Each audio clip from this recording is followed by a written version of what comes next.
وبركاته.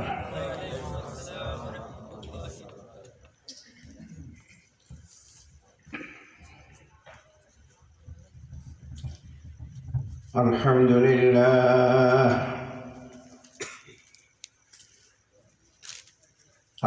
لله نحمده ونستعينه ونستغفره ونؤمن به ونتوكل عليه ونعوذ بالله من شرور أنفسنا ومن سيئات أعمالنا.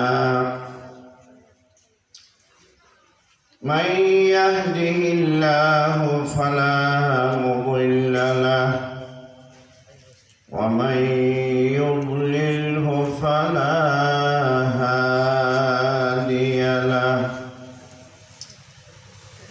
ونشهد أن لا إله إلا الله وحده لا شريك له.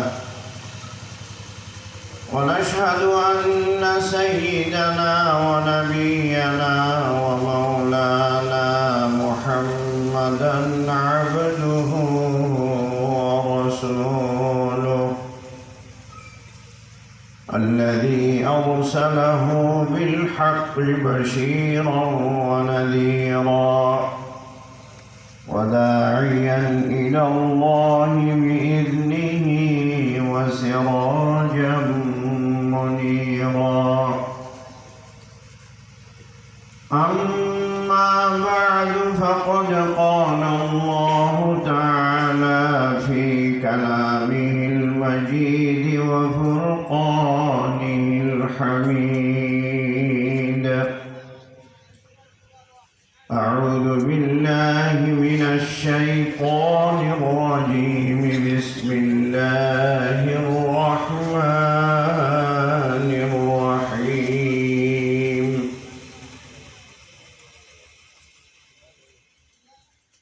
ثم دنا فتدلى فكان قاب قوسين أو أدنى فأوحى إلى عبده ما أوحى. وقال النبي صلى الله عليه وسلم: رأيت ربي عز وجل. اللهم صل على محمد وعلى آل محمد. সকলে মোহাম্মতের সাথে একটুখানি দরুদ শরীফ পড়ি। اللهم صل على محمد وعلى آل محمد كما صليت على إبراهيم وعلى آل إبراهيم إنك حميد مجيد. اللهم بارك على محمد وعلى آل محمد كما باركت على إبراهيم وعلى آل إبراهيم إنك حميد مجيد. আপনার সকলে কেমন আছেন? কি বেশি শীতে পেয়েছে নাকি?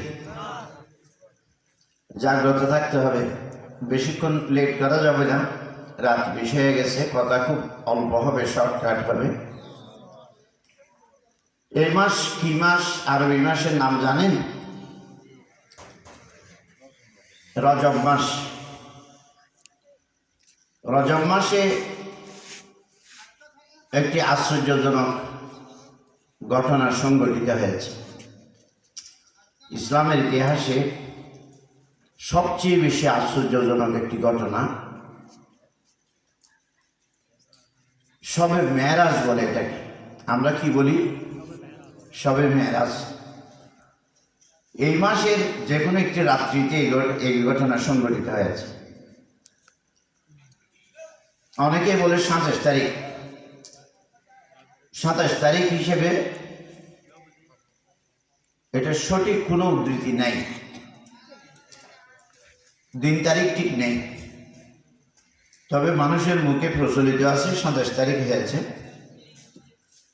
এর পিছনে কোনো সঠিক দলিল যুক্তি নেই।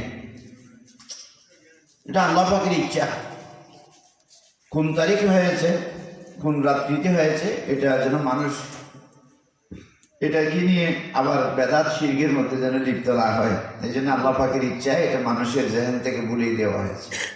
সুবহানাল্লাহ। এবং যে রাত্রিতে হয়েছে সে রাত্রিতে কোনো বিশেষ ইবাদত বন্দেগী করার কোনো রেওয়াজ রসম নেই, শরীয়তে নেই। এই দিনে কোনো রোজা, কোনো ইবাদত, বিশেষভাবে কোনো অনুষ্ঠান করার কোনো প্রথা শরীয়তে এলাও নেই। এটা আল্লাহ পাকের ইচ্ছা। এই মাসের যে কোনো একটা রজনীতে এটা হয়েছে।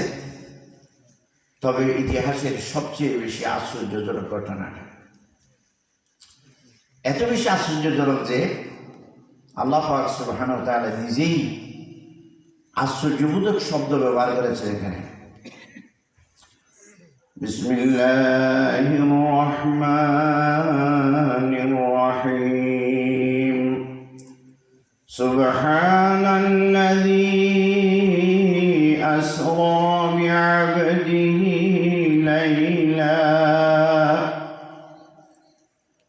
লাইলান মিনাল মাসজিদিল হারাম ইলাল মাসজিদিল আকসা। সূরা বনী ইসরাঈল শুরু হয়েছে এই আয়াত দিয়ে। আল্লাহ পাক সুবহানাহু ওয়া তাআলা বলছেন, বড় একটি আশ্চর্যজনক ঘটনা তোমাদেরকে জানাচ্ছি। পবিত্র সেই মহান আল্লাহ, সমস্ত ত্রুটি বিচ্ছুতির ঊর্ধ্বে সেই মহান আল্লাহ, সর্বশক্তিমান সে মহান আল্লাহ, যিনি তার প্রিয় বান্দাকে গভীর রজনীতে সফর করিয়েছেন, নৈশ ভ্রমণ করিয়েছেন। আল্লাহ পাকের প্রিয় বান্দাকে রাত্রির সময়, রাতের সময় সফর করতে নিয়ে গেছেন, ভ্রমণে নিয়ে গিয়েছিলেন, নৈশ ভ্রমণ করিয়েছেন। এটি হচ্ছে মেরাজের রজনী।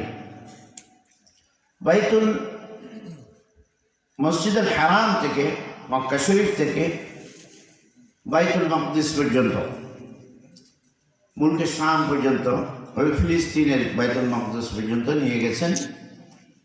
এবং সেখান থেকে ঊর্ধ্ব গগনে আকাশের দিকে আল্লাহ পাক সুবহানাহু ওয়া তাআলা হযরত সাল্লাল্লাহু আলাইহি ওয়াসাল্লামকে নিয়ে গেছেন।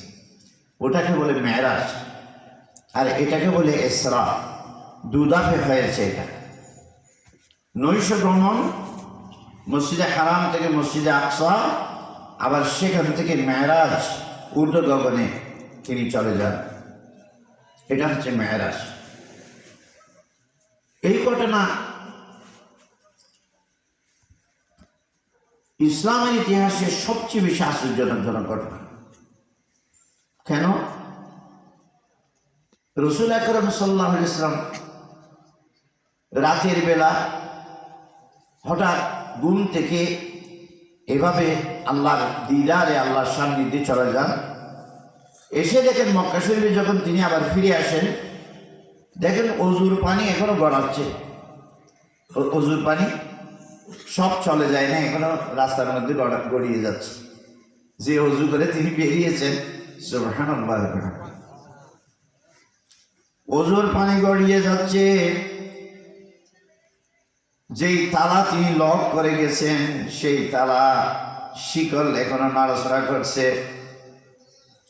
বিছানা, যেই বিছানা থেকে গিয়েছেন, উঠে গেছেন, সেই বিছানার গরম তাপ এখনো রয়ে গেছে। সুবহানাল্লাহ। এবং তিনি সেখানে দুজক বেহেশত সফর করেছেন, আরশ কুরসি সফর করেছেন। আল্লাহ পাক সুবহানাহু ওয়া তাআলা তাকে সব কিছু দেখিয়েছেন, ঘুরে ঘুরে দেখিয়েছেন।